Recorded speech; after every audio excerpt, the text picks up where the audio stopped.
Namaste. What's up?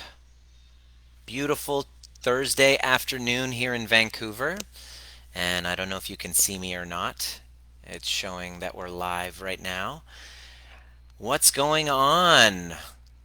This afternoon's trigger proof transmission has been brought to you by a beautiful afternoon here in Vancouver. I got very inspired after a conversation I just had surrounding relationships.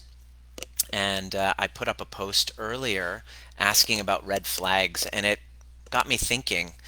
And one question was asked, and about how do you know, like, what's the red flag? How do you determine what would be a red flag? And so I wanted to explain that a little bit and give you some guidance on that. So let me know if you can see me.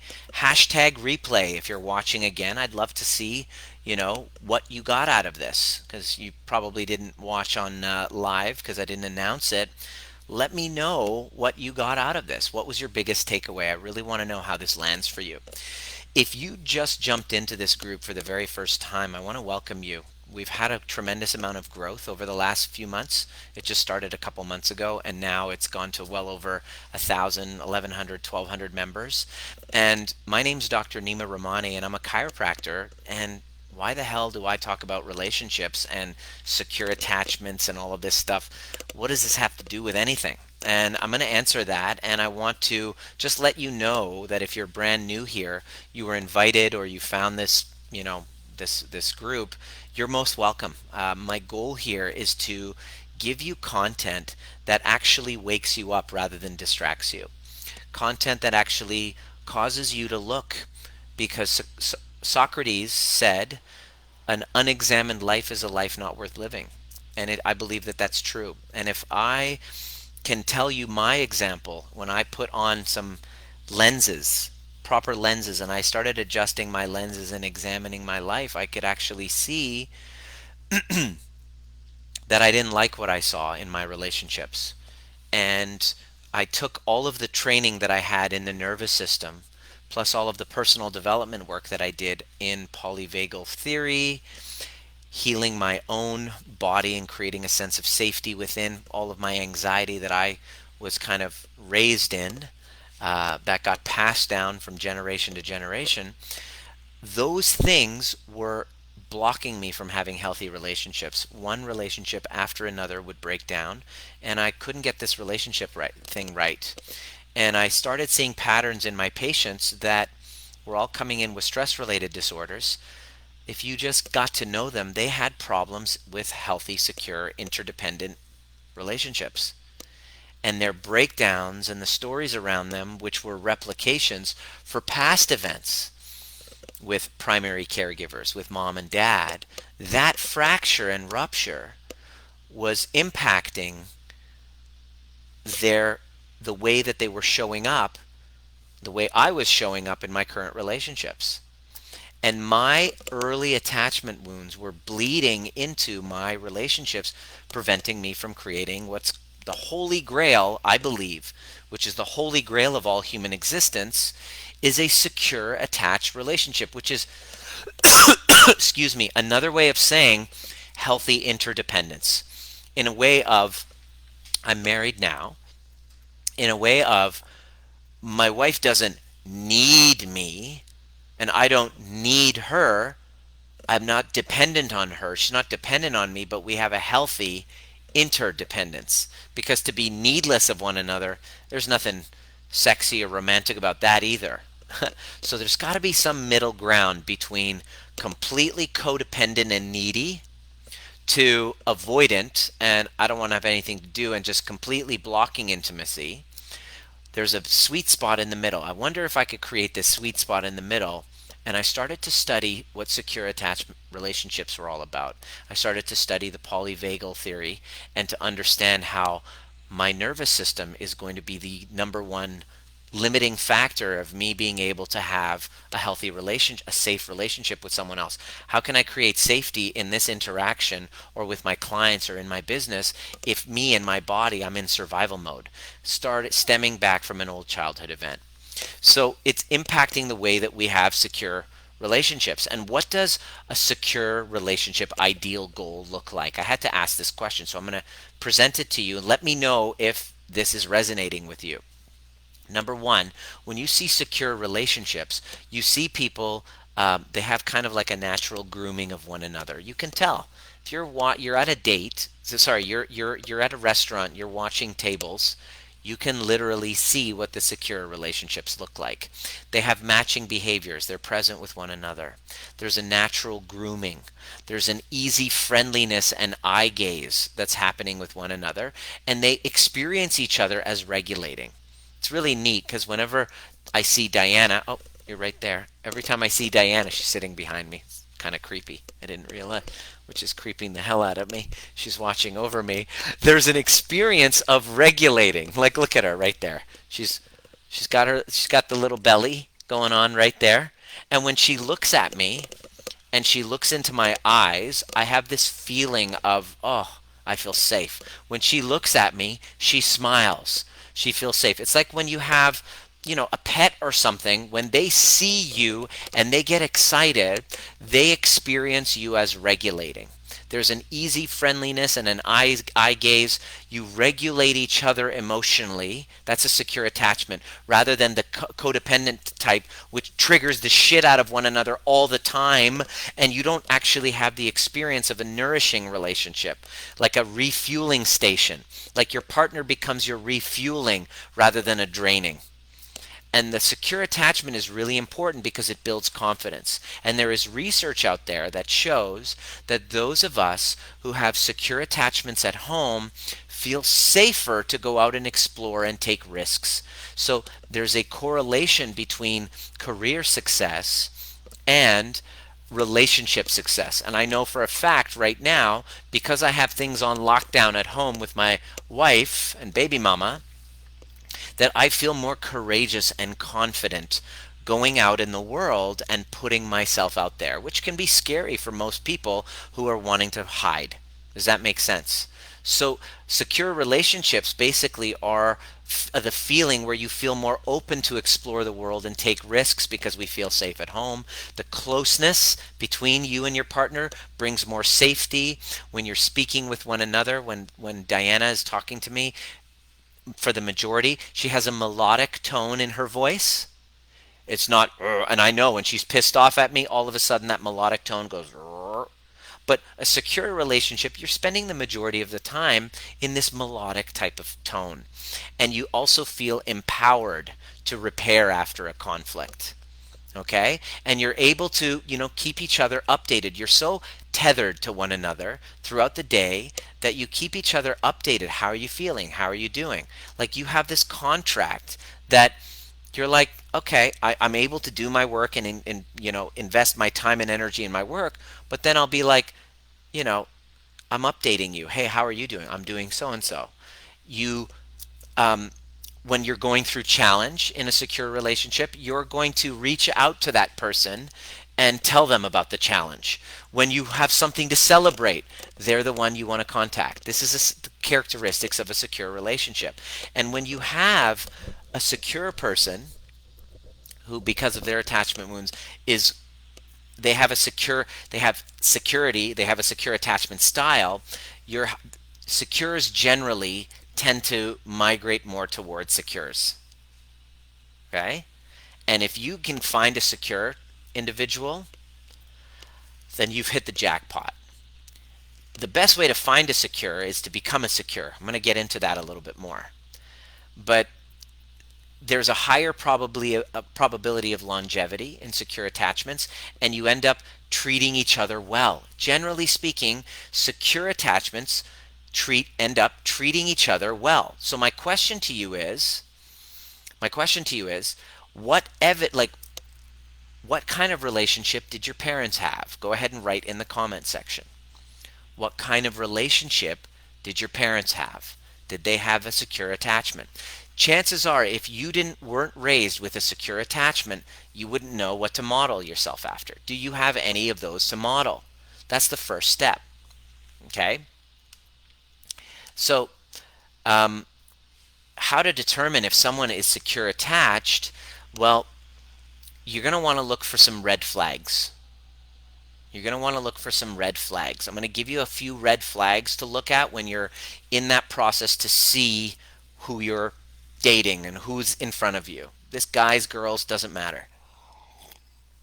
First thing that I want you to see, number one sign that the person that you're with and you're dating, there's a red flag to look for. Number one sign is that they're still playing the victim to their past relationship.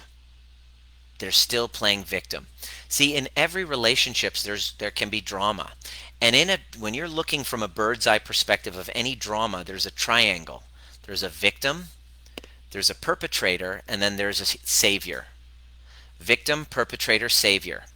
So if they are still stuck in a victim story, this will come through very quickly when you get to know somebody and they start talking about their past relationship.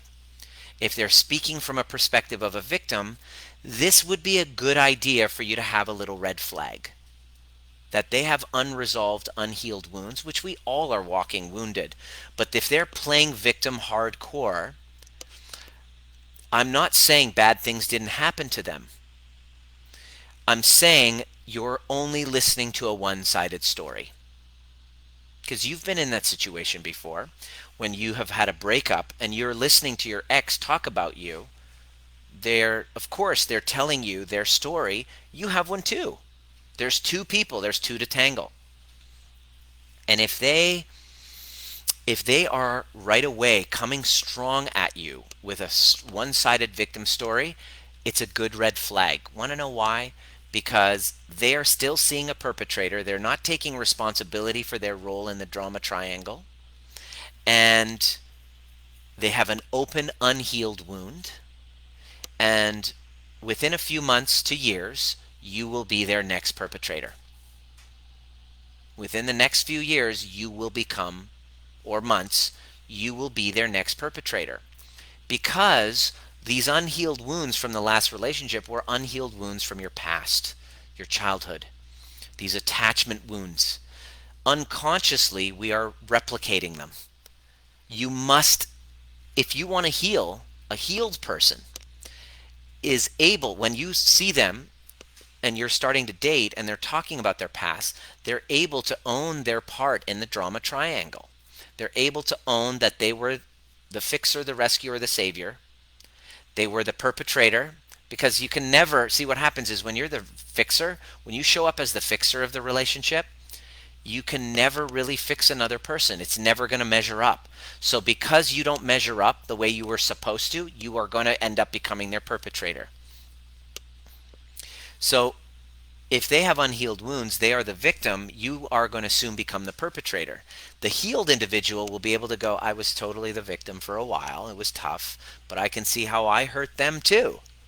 And I had to kind of wake up, take ownership, become my own hero. In other words, become my own hero and heal. Those are the people that are going to let you know that they're more in the secure.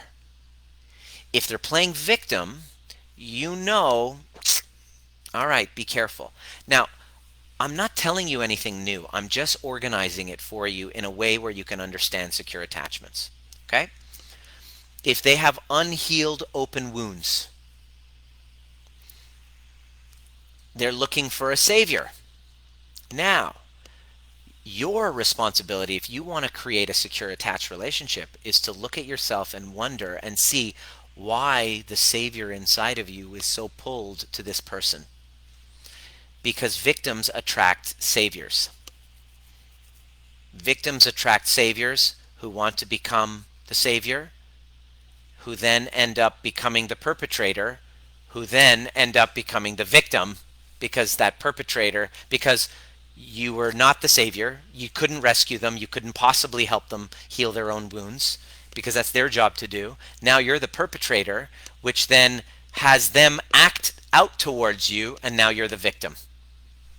It's all a clusterfuck. It's called the drama triangle. And a secure attached person will be able to own their part in it. By doing that, when you do, you can take old broken relationships and totally restore integrity with them, not for the sake of getting back together, but for the sake of actually healing. My ex-wife was at my own wedding. Like, and there's no resentment there. And we have a healed relationship. And I feel freedom from my past. If you're on a date with somebody who's still talking from a place of their open wounds, they haven't yet owned their part. That's okay. It's not a bad thing. It's just where they're at, and they're not complete. And the reason why that's a red flag is either proceed with caution because you will soon be her next perpetrator. And if you do still go towards that person, you're wise to look at what part of you wants to be the savior. The insecure part of you does, which comes from your own trauma and your own unhealed wounds. Which brings me back to the topic of the conversation, which is how do I create a secure attached relationship? I'm glad you asked. So here's what you want to do. When you're in a relationship, you want to see where they're at. You want to gauge where they're at. Have the conversations about your old wounds. If you have once you've done the work, you don't have shame about the conversation. You're not trying to hide or pretend. What you want to do is you want to ask that person for what you need early on. Why is that important? Well, because number one, you are honoring yourself and you're saying, look, I have these wounds, I have this going on, this is basically who I am, and I'm going to need you to text me back after we see each other. Or, when I respond to you or when I do so and so, I'm going to need you to so and so. When you say that you're coming at 5:30, if you can't come at 5:30, I'm going to need you to let me know so that I don't worry about you. And if you're able to state your needs earlier on, it says a couple of things about you. Number one, that you're confident and you're not codependent. First of all, you got to get yourself to the place where you are confident about asking for what you need. If you're not, I'm going to talk to you in a moment. So ask what you need early on. If you have a problem with that, notice your resistance for asking what you need. Because the reason why we don't ask for what we need is because we think if we ask for what we need, in the past we asked to get our needs met, it wasn't given to us, we were rejected. We don't want to feel rejected, so we just don't ask for what we need. So ask for what you need. Their response will tell you how secure attached relationship, how secure they are. Because a truly secure person will be able to respect that and go, yeah, okay, that's what you need. Based on your story, I'm willing to, okay, because I want to help you. I want to create an environment where you feel safe. Because I know that ultimately my goal is secure attachment too. So I want to have you feel safe because I get to win. So how can I make sure that you have your needs met? That's how you create a secure attachment early on. It's critical. Number two is you want to know what your boundaries are and share them openly. Again, this is talking about needs. Those are two tests because the way they respond to those things, which are not inauthentic, they're real. This is what my needs are, these are my boundaries. Their response to you will tell you exactly where they're at. And now you're starting the foundation of creating secure attachment, creating a healthy interdependence. Because when you do create that, life feels different. Relationships are experienced as nourishing rather than draining. This is what I want for you. That's actually what becoming trigger proof really is all about. If you don't have the training yet, I do a free training for anybody in this group. If you're in this group, I give you the promo code for free. Let me just message me, say, I want the training, and I'll send it to you if you haven't seen it already. It's 90 minutes, and it will blow your mind on how to become trigger proof and to heal your attachment wounds. Because if you want to secure relationships, you must, the most effective path, rather than crossing your fingers and hoping to marry a secure person, is to heal your attachment wounds. Is to basically take responsibility and deal with your insecurity and your own fears. Because until I deal with my own insecurity and fears, everyone around me will seem like a perpetrator. And I'm afraid of getting hurt. So if you want a secure relationship, do yourself a favor and heal those attachment wounds. What incompletes do I have from my previous relationship? What are my resentments? All of these are baggage that you're carrying with you to your next relationship. And it's wise for you to change it. I looked last year at my mission statement and I made one little tweak and said, I want to be a husband and father. That was in May. 2 months later, I meet this chick, this woman, excuse me, which is ironic. I use the word chick. She's got her master's in sociology and women's studies. In other words, she's a feminist. Okay?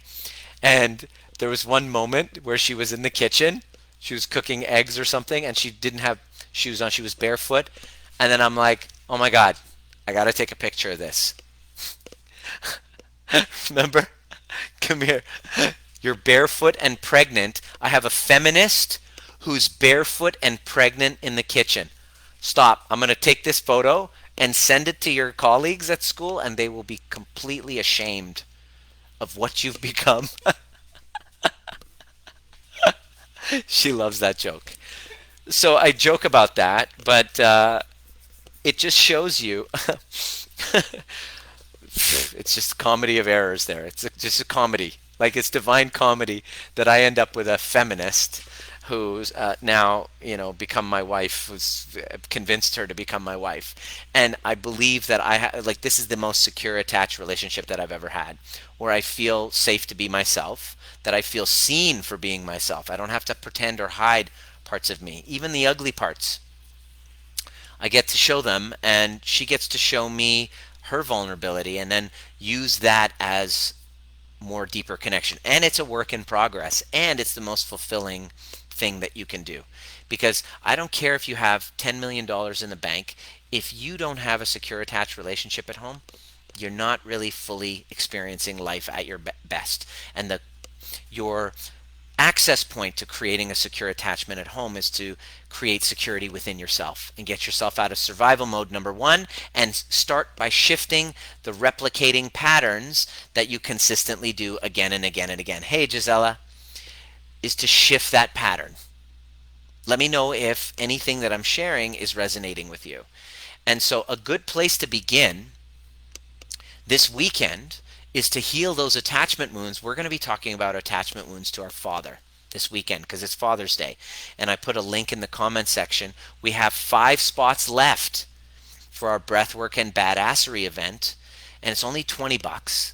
And it's your opportunity, if you're interested to heal your attachment wounds, to go in and start with the father bond.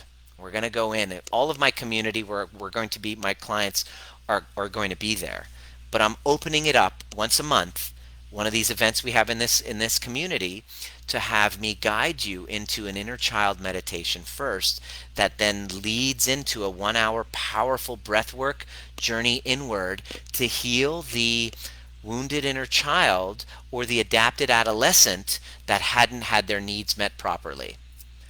And your road to a secure attachment is to become secure within your primitive relationships with yourself. And I found the path, and there's nobody here to rescue you.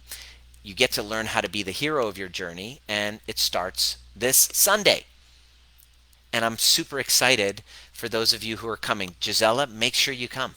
This is a perfect opportunity for you to start people say, where do I begin? I say, you start with the breath.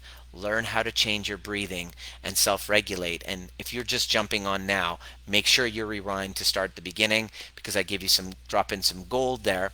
And if you know somebody that's been struggling, they need to hear this message, somebody that you care about, invite them in this group and tag them in this training, because quite frankly, the world needs more awakened souls who are taking full responsibility for healing themselves.